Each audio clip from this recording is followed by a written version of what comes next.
You may have come across this viral video of a Chinese worker magically using this trick to reset desks at a restaurant. Well, in this video, let me try to explain this phenomenon using mathematics.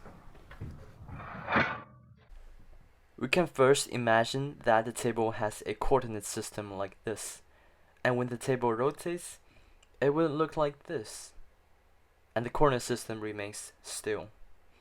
The outward pulling force, which you saw the plates experiencing in the video, is often modeled in terms of a rotating reference frame, in which the coordinate system sits in the center of the object that is being rotated. When the table rotates, the whole coordinate system would be rotated, just as the plate rotates. The equation that governs motions of objects in a rotating reference frame looks like this. Omega represents the angular velocity with which the table is being rotated. R represents the position vector of the plates, and V is the velocity of the plate in the rotating coordinate system, which in this case is 0 as the plate themselves are not moving. In fact, this equation is the time derivative of this expression, and you can read more about the derivation in the link in the description. The equation equates the overall acceleration felt by the object in its own coordinate system, denoted by the subscript r, which we want in this context, with Coriolis force, centrifugal force, and Euler's force. And note that the first term acceleration on the right hand side of the equation is also 0, which is the acceleration experienced by the plates.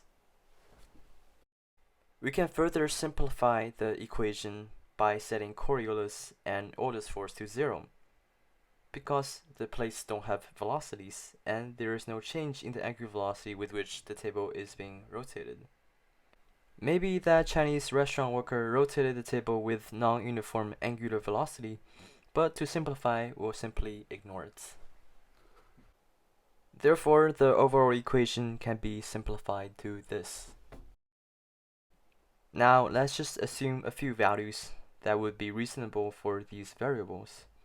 Let's set omega to be 3 radian per second, which is about 170 degrees per second and seems to be quite reasonable to achieve by that Chinese worker.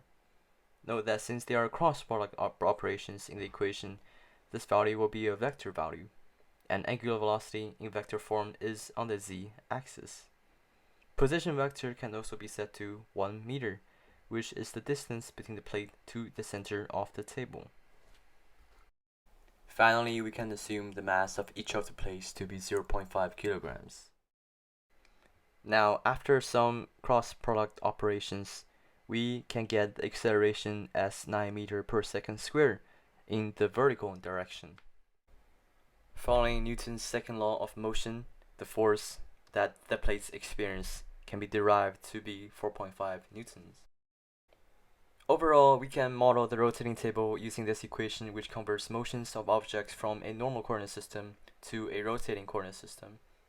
Using this equation, we can see that acceleration, or the force experienced by the plates, is proportional to the angular velocity with which the table is being rotated, and the position vector.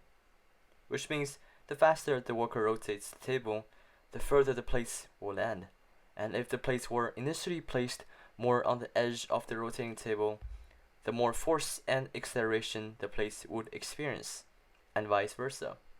Of course, other factors such as the friction between the table and the plates and the non-uniform angular velocity may change the results of the calculation, but the overall relationship should remain constant. Thank you for watching, and if you enjoyed it, like the video and consider subscribing to our channel.